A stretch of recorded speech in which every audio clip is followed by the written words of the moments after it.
So ito mga lodi, nandito tayo sa taas at ating ito i-align yung ating trusses, no. So ito kasi, ito yan dapat nandito yan. So, kasi yung sa kabila ganun, ano, dahil ito yung 120, so dapat ito nandito yan sa kanto. So dahil malayo, so hatakin natin ng chin block. Dami tayo chin block yan, but then may tao pa rin tayo doon, no.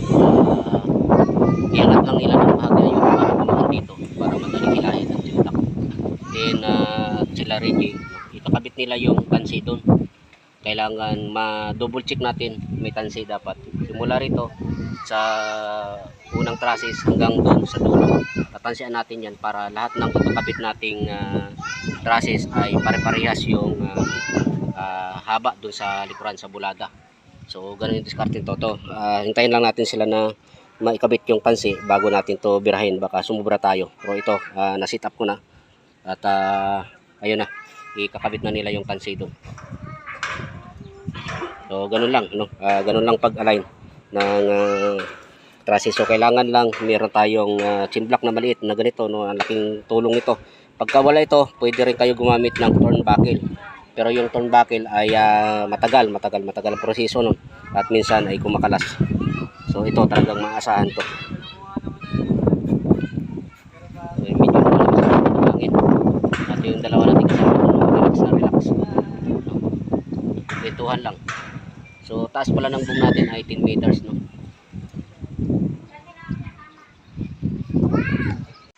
So dito meron na tayong tansi, no. At binibira na ni Reggie. So pupunta na dito yan, lalabas na dito. So yan, unti-unti nang lumalakad. So naabangan din ni Renan pagka sinabi kong welding na, i-welding niya na. Sige pa, malayo pa. Di ikaw, sila lang.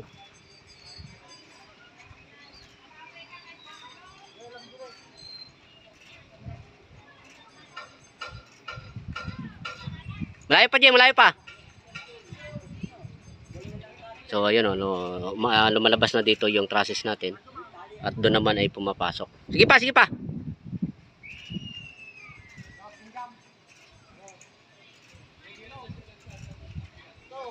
So dito kailangan lang napakahalaga nito na mai-align natin ng maigi ito, dahil meron mga tayong mga parling connector. Kung hindi natin mailinya ito, yung parling na natin liko-liko yan. Kunti pa. So ito lang, medyo tricky lang dahil mahangin, no. So medyo kailangan mabilis lang ang mata natin. Hop! Okay na yan. Okay, welding na. So ito yun, natapat na tayo sa konti. Ibaba nyo nga, baba mo konti. Okay yan. Okay. Hinang na. So kailangan natin ibaba yung yung chin block doon para yung mismong trusses ay nakaupo sa ating mga poste. Dahil kung hindi natin gagawin yan, may posibilidad na pag na-welding natin dito, hindi na siya magsisit ng maigi. Lalabas yan, matibong yung ating trusses na yan. So okay na, welding na. Kabilaan, secure na yan. Then lalagyan ng brace. So yun na yun. Then dito si Lino, hindi yan bababa hanggat hindi nalalagyan ng brace. Kasi yung tayo niyan, i-align din natin, no, bago lagyan ng brace. So ito, sisecure na niyan ni Renan. So kakabit natin yung brace, then siyempre i-align na rin natin. Tatalino, pahila mo sa'yo. Sisilipin lang natin dito. Sige pa. Kunti pa. Hop, okay, welding nan. Oh, sige, welding. So dito, silipin na lang natin kung nakahulog ba yung ating trusses, no, bago lagyan ng brace para wala nang kawala. So bawat isang span doon, dalawa yung lalagay. Dalawa din dito sa kabila. Then yun na yun. Wala nang ibang pupuntahan yan. Isang side lang di baling basta't malaki. So tapos na nakabit yung isa. Then ito, maglalagay pa ulit ng isa. So ito no, huling brace na yan ang kinakabit nila. So ganun lang mga lodi ang pag install at pag-align nitong trusses na maliit no. So wala nang pupuntahan yan, kahit na hanginin yan, hindi na yan mabubuwal kasi may mga brace na tayo. Ayun, paggagaya no, pa diagonal yung brace natin. Then meron tayong horizontal brace at nakakapit yan doon sa mga puno ng poste natin no, nakakapit doon sa wave guard, kaya goods na goods, wala nang pupuntahan yan. So yun yun, at yun, bababa na sila. So mga lodi no, baka sabihin nyo naman walang harness no, hindi kailangan ng harness dyan dahil paano sila makapag-harness niyan kung ganyan na naglalakad lang sila. So yan, ay didos lang ang nilalakaran yan ni Reggie. So hindi lang yan no, pagka may mga babae no, mas mabilis pa yan sila maglakad sa taas pagka may babae no. Ang problema dito puro lalaki yung nanonood, kaya tinatamad sila mag ano. So okay na no, nakasit na tayo, wala nang idadagdag pa dyan. Ang susunod niyan ay maglilipat na naman tayo ng boom. Kung paano tayo naglipat simula rito papunta doon, ganun din yan no? Paulit-ulit lang sa kung ano yung ginawa natin dito sa maliit na trusses na to, sa sunod dahil yan puro maliliit na, o ganun din ang gagawin natin. So ganun lang, paulit-ulit lang. So ang mahirap lang talaga dito ay yung simula no. Ito medyo mahirap ikabit itong malaking to, pero nandiyan na yan, goods na yan. Yung ano, yung mga natin talian ay ililipat doon sa sunod dahil yung paglalagyan natin na nandito no, mabigat yan pagka malapit sa boom yung tali natin, pagtalian ay mabigat hatakin. So doon ilipat natin doon sa sunod na poste. Para break kami tayo. So ito yung last part ng pag-align natin ng trusses no. So building muna si Rinan doon yung brace na yan. So yung brace na yan, napakahalaga niyan dahil yan yung magsisilbing hahawak sa ating trusses para hindi mabuwal. So dito tinitingnan natin kung nakatayo o diretso yung ating trusses. So dahil malaking diferensya, ginawa natin, niluwagan natin doon, then pinabibitin na natin sa kanila para ano, para gumanon yung ating boom kasama yung trusses. Sige. Sige, tutulong ano Ronnie, tulong ka. Okay, ayan, gumalaw na. Sige, building na, Jay. So ayan ganun lang. So kailangan gawa lang ng paraan kasi alam niyo naman yung mga angle bar, minsan talagang may ano yan, may pilipit no. Minsan pag pinupulbel talagang nadideform talaga yan. So ayun no, nakuha na yung diretso niya.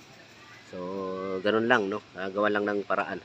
So ito yung last part ng pag natin, pag align ng mga trusses. So yan, kung tatanggalin yan kapag parlina na, yung may parlina na. So ito bumababa na sila no. So naglalakad lang yan sila. Ang laki lang ng nilalakaran nila ay 15 cm. So okay mga lode no. So susunod dito ay yon, ilalagay na yung wave guard dyan magkabilaan pati dito. So, okay mga lode no, kung nagustuhan nyo yung video namin at kung may natutunan kayo, paki-subscribe na lang at paki-like and share. Then paki-follow na rin sa aming Facebook page. Kunti pa, mahangin. Dali lang. So ito yung last part na ng pag-align natin ng poste ng trusses. Kailangang mahangin. Hindi natin yung kansi. Parang nasobra na yata diya. Parang nasobrahan. Dali lang. Mahangin eh. Tika. Okay, pagkalma ng hangin makikita natin yan. Oh, yan. Okay na. Okay na.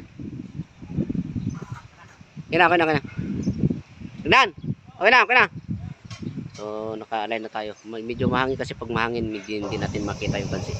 So, gamit lang tayo ng chip lock para ma-align. ngayon naka-align na tayo ay i-welding na yan. Rone, baba mo pa nga, baba mo pa. Matigas. Hawakan mo kung malambot yung ano, kadina. Okay, goods yan, goods. Okay. So, kailangan yung kadina natin doon sa trim block ay medyo maluwag, no? Dahil pagka yan mahigpit, ibig sabihin yan, nakahatak yung trusses natin sa taas. Pag winilding nila magkabilaan, hindi na yan bababa. So, hindi na siya babalik sa natural niya na forma. Kasi yung pinapabricate natin yan ay walang tensyon. So, kung lagyan natin ng tensyon yan, tataas yan. So, kailangan yung ating kadina ay maluwag. So, then, titingnan natin yan tayo ngayon ito. Kung okay o hindi. Kung turnbuckle ang gagamitin. Okay yan, okay yan. Hatak lang ng bagang-baga lang papunta sa'yo. Tulak mo nga ron eh.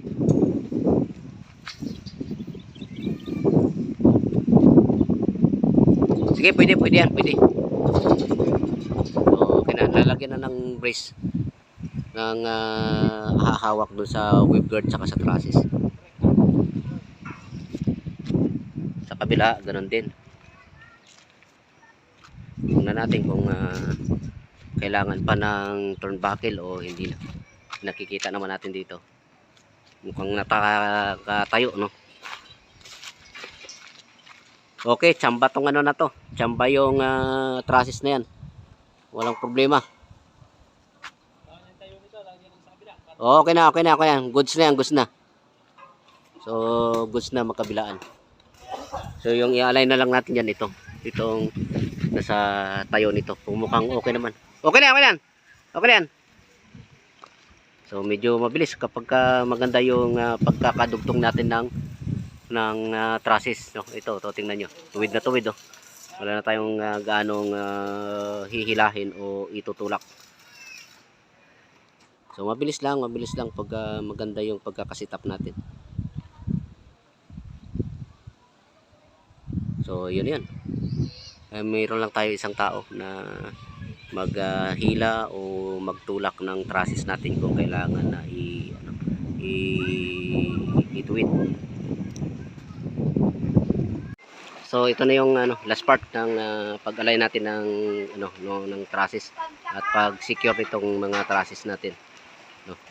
Huli nang huling brace na yan ang ilalagay nila, para hindi na magbago pa o hindi na gumalaw. So, bawat isang span ay meron tayong dalawa. Din dito sa kabila, dalawa din. So, bali apat na brace. So, lahat yan may nilalagyan nito ng brace. And then tatanggalin yan kapag maglalagay na tayo ng parlina. Pag may parlina na yan, tatanggalin. So ito, nagmamadali na tayo, umuulan. Ayan, lumalakas na yung patak ng ulan, mga lodi. At madilim na nga yung camera ko. At kailangan matapos yan bago dahil hindi natin alam yung panahon. Pag magtuloy-tuloy yung ulan, kailangan nakasecure yan. So ayun, tapos na, secure na nila.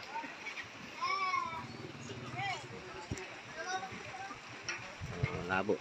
So, yun yan. So, ligpit na, ligpit. Okay, malo din, kung nagustuhan nyo yung mga video namin, paki-like and share at paki-subscribe mga lodi sa YouTube channel namin at paki-follow na rin ng aming Facebook page. So, medyo madulas na yung madulas na yung bakal. Pag nabasa yan, madulas, kaya kailangan doble ingat na sa pagbaba. So ayan, magliligpit na at malalaki na ang patak ng ulan, mga lodi, kailangan talaga madaliin para hindi na tayo maabutan. So far so good, okay na, natapos din to. So yan na yung huling trusses ng mga maliliit, yung inner trusses na ikabit na natin lahat. At ang kulang na lang ay yung para dito, yung isang main truss, yung kagaya nun sa dulo, yun na lang yung kulang. Pero pahuli natin yan, tayo ng diyan, pakabit na tayo ng mga parlina muna para yung mga ano na yan, mga temporary brace na ginamit natin diyan tatanggalin. Yan yung gagamitin natin ng mga member sa mga ano sa ano natin sa main trusses para hindi na tayo magpabili pa ng materials. Okay? So, pakap na, pakap. So, mga lodi, no, ito na yung huling bahagi ng pag-aangat natin ng trusses. So, itong main trusses, ito na yung last na sisitap natin at tayo nakaangat na. So, meron pa rin tayong dalawang tao doon. Sila yung nag-aalalay ng chimpla kung ibababa o iangat. Meron din tayong tao sa dulo para kapag goods na yung alignment ay ipipix na. And then, nandito din ako. So, ako yung nagmaniobra ng pag-align nitong ating trusses. So, meron tayong chin block. Yun, ito yung pinanghihila natin ng trusses. Kasi napakabigat nito. So, walang ibang paraan kundi gamitan ng chain block. At siyempre dito ay base dito sa ating huling ano na to. Huling ayan yung kung nakikita nyo. Huling member na nakatayo na sa may poste. Ay yan yung unang-una nating reference kung ano dapat yung layo niyan sa poste. Yun din yung magiging layo nito. Kaya kung sisilipin nyo, ayan ewan ko lang sa inyo kung nakikita nyo. Pero dito parang tinansian parang binaril ng sniper na duling. So ganyan ka diretso yung ating trusses. So ngayon, kung titingnan mo yung mga poste dito, yun ay hindi naman siya perfectly straight merong nakalubas, merong nakaloob. So hindi rin accurate na yan ang babasihan natin. So ang ginagawa natin dito ay meron tayong method dito. Susukatin natin doon sa dulo kasi 121 sukatin natin muna. So kulang pa tayo ng 4 cm base dito sa kanto ng ating poste. So ibirahin pa natin to. So ayan, lumalakad lumalakad siya. Napapansin nyo, lumalakad yung ating trusses, lumalabas siya. And then hindi rin tayo totally na mag-rely dito sa metro, dito sa may column natin dahil itong column na to ay nakalabas na to. So base pa rin tayo dito sa mata. So silip tayo dito. So ayon dito sa paningin ko ay goods na, dahil itong column na to ay nakalabas. Then akit pa tayo sa taas para makita natin yung sentro nitong ating trusses, akit na tayo at napakahirap, ayun. So ayan, makikita nyo yung ating parlina ay tuwid yan, diretso. So silipin din natin dito yung ating member kung katapat na nga ito. So far so good na, nakatapat na tayo. At J, silipin mo nga to kung nakahulog na tong nakahulog na tong ating trusses. Kung nakahulog yan, goods na yan. Maglalagay na tayo ng doon, ng weave girt para minsanan. Nakahulog? Saan papunta? Sige, lagyan natin ng lubid. So kung wala sa hulog, tatalian ng lubid, hihilahin o itutulak bago lagyan natin ng brace para ma-align. So ganun lang mga lodi, at tapusin na natin itong ginagawa natin. So ngayon dito mga lodi ay kailangan natin makuha ang hulog nito. Sige, lain nyo nga daw. Woo! Yung kadena nakahigpit. Lugan nyo muna. Katin mo muna kuyang, tapos lugan mo yung kadena para mahila nila to.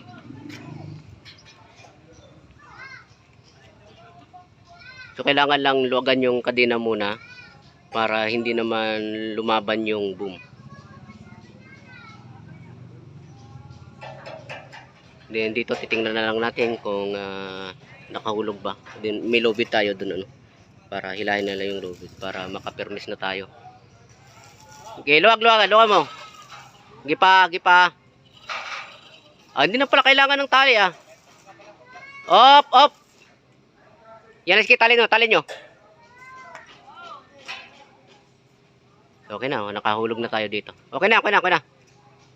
So, yun lang, yan na. Ito, nakahulog na tayo din. Ipipix na lang yung mga puno nun. Yun, i-welding na lang sa mga min bar para pwede na natin lagyan ng brace muna para makapagparlina na tayo at makapaglagay na tayo ng wave guard. No, so yun mga lodi, yung final seating natin ng ating trusses, final setup. No, at kung nagustuhan niyo yung mga video namin, no, paki-suyo naman mga lodi, no, paki-subscribe naman at paki-like and share, no.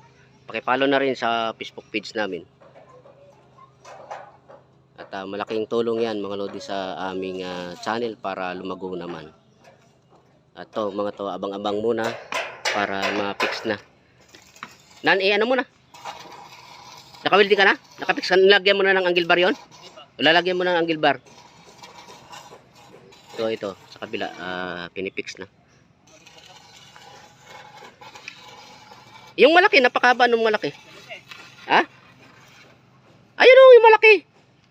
Oh. So ano pa, ipipix na lang 'yun. At good to go na tayo.